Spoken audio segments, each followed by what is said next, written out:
Hola, buen día a todos. Me presento, yo soy Rodolfo González Rosales.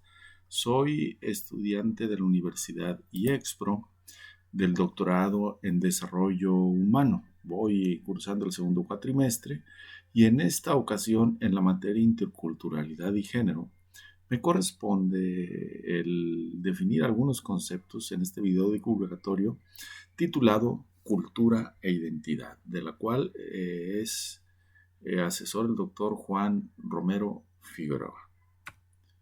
Podemos iniciar generando algunas consideraciones básicas sobre el tema de culturalidad e identidad, de tal manera que podemos nosotros iniciar tratando de entender que existe una distancia física y una distancia estructural, considerando pues la distancia física como la distancia pues geográfica o la distancia como tal física de los grupos sociales o de las personas, y una distancia estructural, y siendo esta distancia estructural más que nada una distancia en rasgos culturales, en educación, etcétera, ¿sí? De ahí podemos nosotros surgir o podemos plantear que dos grupos cercanos pueden estar simbólicamente muy distanciados y viceversa, precisamente por los controles, por el asunto de las distancias que acabamos de mencionar. Asimismo, podemos nosotros recordar que el ser humano, al nacer, en realidad no selecciona cuál es la lengua que va a aprender. Aprende la lengua, pues, en la que su situación geográfica y de localización le es comunicada. Pero llega un momento en el cual comienza a elegir, por ejemplo, el mismo individuo, lo que hace o lo que le gusta, y lo hace a partir de ciertas clasificaciones y signos sedimentados. ¿Sedimentados a qué nos referimos? Signos que están arraigados pues en su núcleo social. Y entonces ahí pueden surgir muchos tipos, en base a esa concepción del ser humano, pueden surgir muchos tipos de sociedades. Pueden ser racistas, desiguales, o en algunos casos sociedades igualitarias. Esto es, esa concepción que tiene el ser humano de su entorno marca pues lo que será en el futuro su propia conducta y sus propios rasgos culturales, ¿no? De la misma manera, pues, podemos nosotros definir dos grandes partes, pues, en el desarrollo del ser humano. Una de ellas es la parte cultural, netamente. ¿Sí? La parte cultural alude a prácticas, creencias, significados rutinarios y fuertemente inculcados, ¿de acuerdo? Y la parte de la identidad del individuo se refiere más que nada a los sentimientos de pertenencia a un grupo o un colectivo. Evidentemente, la parte identitaria y cultural están relacionadas ambas, pues para dar al final una identidad determinada a la persona y por supuesto al grupo social al que pertenece. Así también tenemos algunos aspectos, pues, que se llaman aspectos claves de la identidad, en la cual, pues, son algunos atributos sociales, relaciones interpersonales y sentimientos de preferencia. Esto es normal porque el individuo, por ejemplo, en realidad, al pertenecer a un grupo, es parte de un sistema. Y recordando, pues, que un sistema no solamente está formado por individuos, está formado por las relaciones, además, que hay entre los individuos hacia dentro del sistema, y las relaciones que existen entre ese sistema o grupo con otros sistemas o grupos diferentes, ¿de acuerdo? Y entonces algunos de los atributos, algunos autores lo llaman desde el enfoque distribucional y desde el enfoque diaspórico. Ese enfoque diaspórico o digámoslo así, ese concepto de diaspórico se refiere a la migración o inmigración que un individuo o grupos de individuos de manera voluntaria generan. Y evidentemente estamos entendiendo que una migración o un cambio de localización geográfica significa un cambio o un o del arribo a un nuevo sistema cultural, a veces conocido y a veces desconocido, lo que genera pues una serie de tensiones para su nueva adaptación. Pero bueno, hasta aquí ahorita dice. Cuando un fenómeno es considerado diaspórico, ya decíamos que cuando un grupo social cambia de localización geográfica o emigra, ¿sí?, a otras localizaciones en las cuales pues hay una cultura consolidada distinta a la de él, pero él pretende pues también seguir conservando necesariamente su cultura y sus raíces que de origen tiene arraigados, ¿de acuerdo? Bien, ¿qué es lo que sucede cuando se da el fenómeno diaspórico? En realidad, el asunto es bien importante porque se da un proceso considerado como aculturación, entendida como el proceso de cambio ocurrido en las diferentes sociedades. En este caso, o en nuestras sociedades americanas, el fenómeno diaspórico más importante fue con la influencia europea, cuando nos invadieron, por ejemplo, y nos estuvieron inculcando, y no inculcando, imponiendo la cultura europea a los grupos sociales americanos, ¿no? Entonces, de esa manera, pues, es como también en la actualidad, por ejemplo, el simple hecho de que un grupo social migre de un país a otro, entonces genera un choque cultural, por ejemplo, o sea, un fenómeno diaspórico que resultará finalmente en la aculturación, ¿verdad? Así lo vemos en el caso de los mexicanos, cuando muchos mexicanos desafortunadamente tienen que emigrar por razones de oportunidades, pues de la falta de oportunidades en nuestro país a los Estados Unidos, y entonces no son pues condiciones en las cuales a nuestros connacionales les genera la necesidad de adaptarse a las nuevas condiciones en los Estados Unidos. De ese fenómeno es del que estamos hablando precisamente, ¿no? Asimismo, Ortiz en 1935, ese mismo término de aculturación lo acuñó como transculturación, ¿de acuerdo? Entonces, bueno, son fenómenos similares, son fenómenos iguales, de tal manera que dentro de ese fenómeno diaspórico podemos nosotros definir el proceso del culturalismo, ¿sí?, en el cual se entiende que la identidad se deriva de un grupo cultural definido, ¿de acuerdo? Y el instrumentalismo, que entiende que las organizaciones sociales y sus líderes constituyen o construyen identidades que apelan a la cultura como consecuencia de identificación. Esto es, el entender pues que el simple hecho de pertenecer a un grupo social, por ejemplo, va a generar una identidad en nosotros, pues por supuesto. Pero también la misma sinergia de los elementos de ese grupo social generará necesariamente un cambio de cultura o una matización de esa misma cultura o una sobrevaloración de algunos rasgos pues de esa cultura, pues, y a eso se denomina instrumentalismo.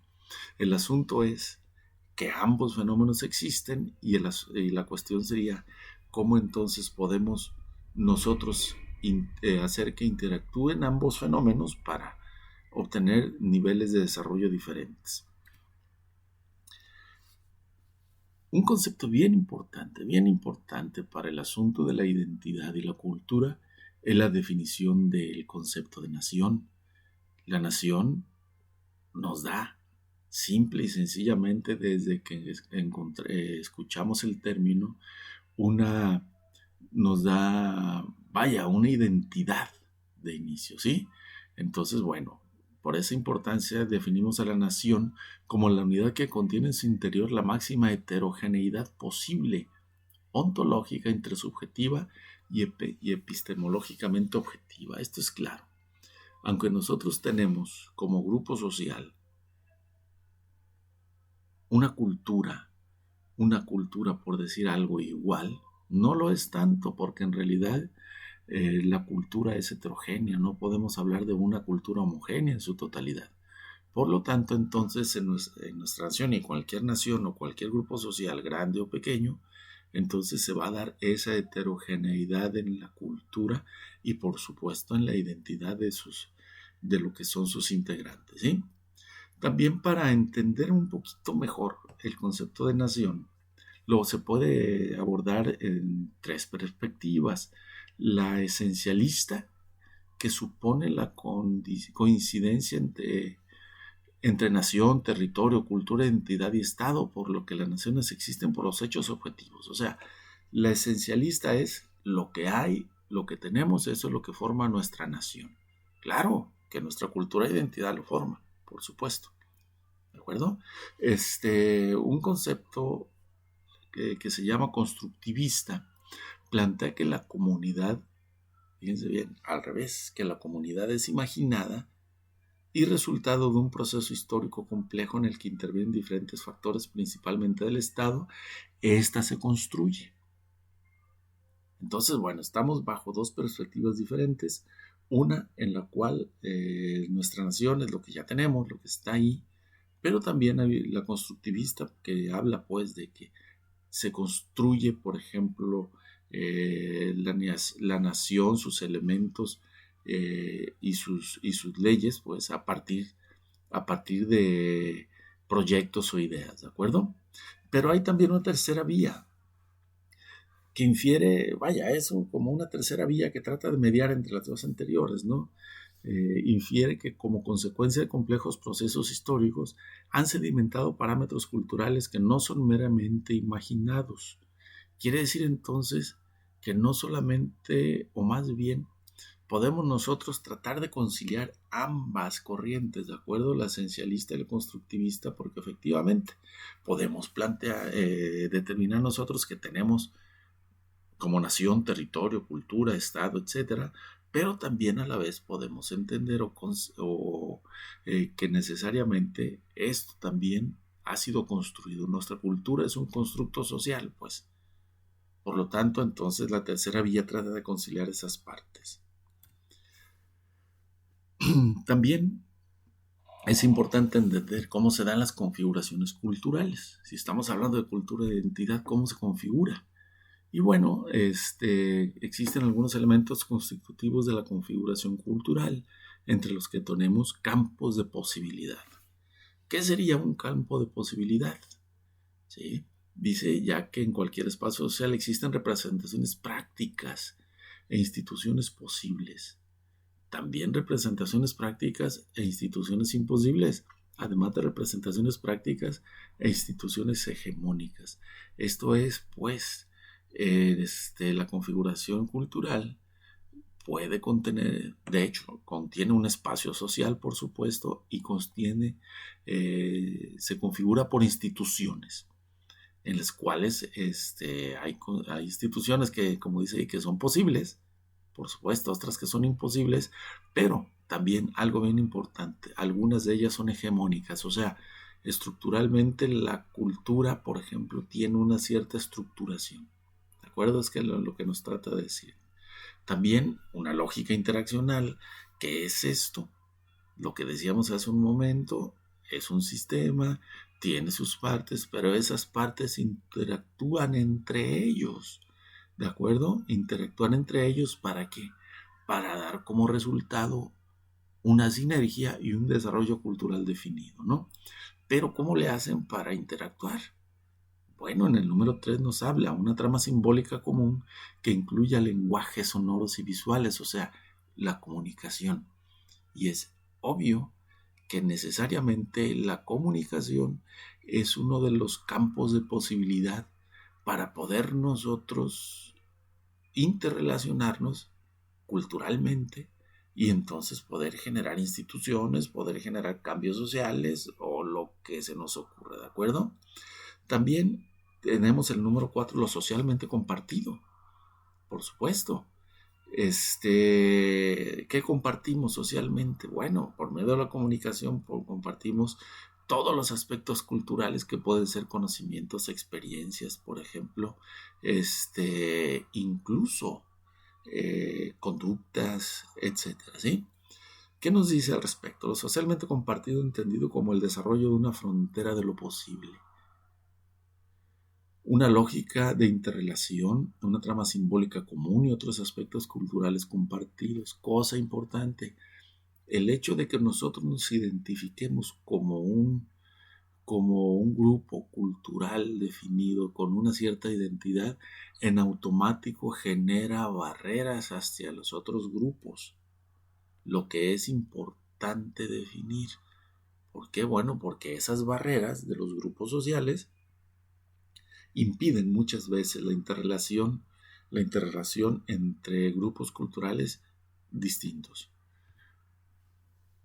El campo de la interlocución, como lo comentamos hace un momento, es muy, muy importante porque sin eso no hay cultura, ¿sí?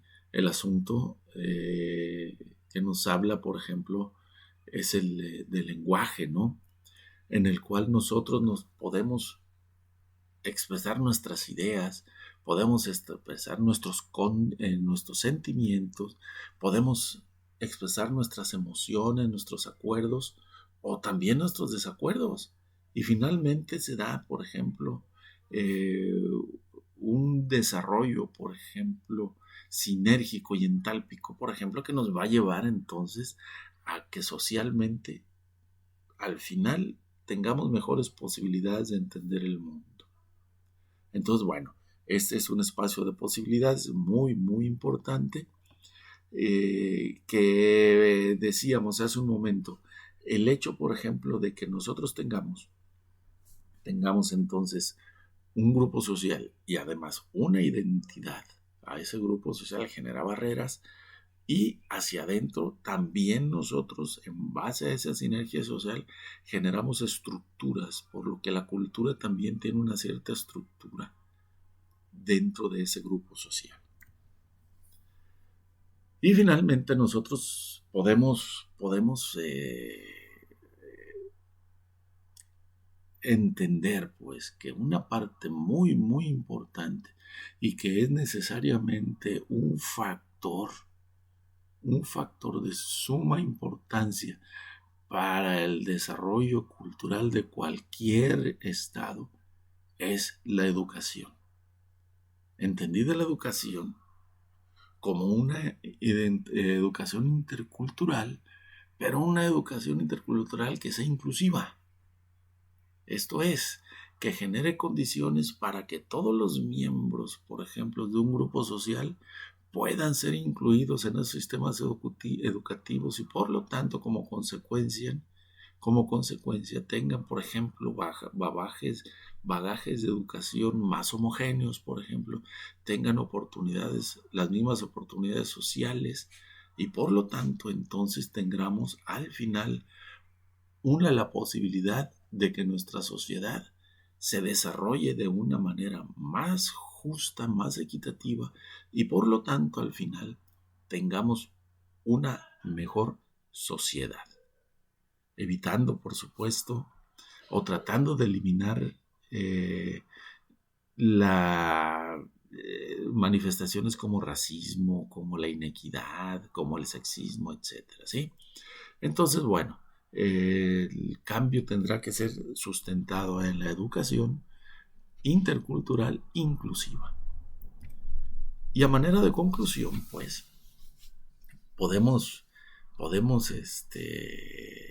generar la siguiente idea. Desde que el hombre surgió como tal, es evidente, pues, que inició, por ejemplo, su desarrollo cultural, no hay duda. De tal manera, pues, que empezó a generar o a acumular un bagaje de conocimientos muy grande y al empezar a socializar entre ellos, por ejemplo, empiezan a generar esa sinergia de relación, a formar grupos y entonces empiezan a generar no solamente grupos, sino que empiezan a generar la identidad de grupos, que es lo que muchas veces, por ejemplo, ha generado pues muchas condiciones para el desarrollo de los grupos sociales, pero también muchas ocasiones esas barreras, por ejemplo, generadas por la propia identidad, por ejemplo, han interrumpido o no han permitido que se logre, pues, que se logre la relación, por ejemplo, la sinergia con otros grupos diferentes. Evidentemente, es bien importante en la actualidad entender que la migración de diferentes grupos sociales a diferentes localizaciones geográficas, por ejemplo, a los Estados Unidos, o si pensamos en la inmigración, aquí en México, por ejemplo, personas que vienen de un estado a otro, por ejemplo, a trabajar, por ejemplo, también se torna, pues, en un choque cultural, por ejemplo, que genera fricciones y, por supuesto, genera procesos de adaptación a las nuevas condiciones sociales, pero tratando siempre de conservar los valores culturales de su lugar de origen. Pero inevitablemente estos grupos sociales entran en un proceso de aculturación en la cual pues cada vez y a medida que sus hijos pues o las generaciones de sus hijos van avanzando, pues la aculturación, por ejemplo, va avanzando y se van perdiendo esas raíces o esos orígenes pues que nosotros podemos, más bien que los grupos sociales pueden seguir manteniendo como tales, ¿no? Y finalmente, pues como lo decíamos hace un momento, la educación será la base para tener un desarrollo cultural e inclusivo para los distintos grupos sociales en el lugar que se encuentren y generar condiciones o mejores condiciones para que los grupos culturales o los grupos sociales se puedan incluir dentro de una cultura mayor existente, como una subcultura finalmente, pues, pero que tengan las mismas oportunidades que cualquier otro individuo de esa sociedad. Y bueno, de una manera general es el asunto, pues, de la cultura y la identidad, no solamente personal, sino de grupos sociales. Les doy las gracias y hasta la próxima.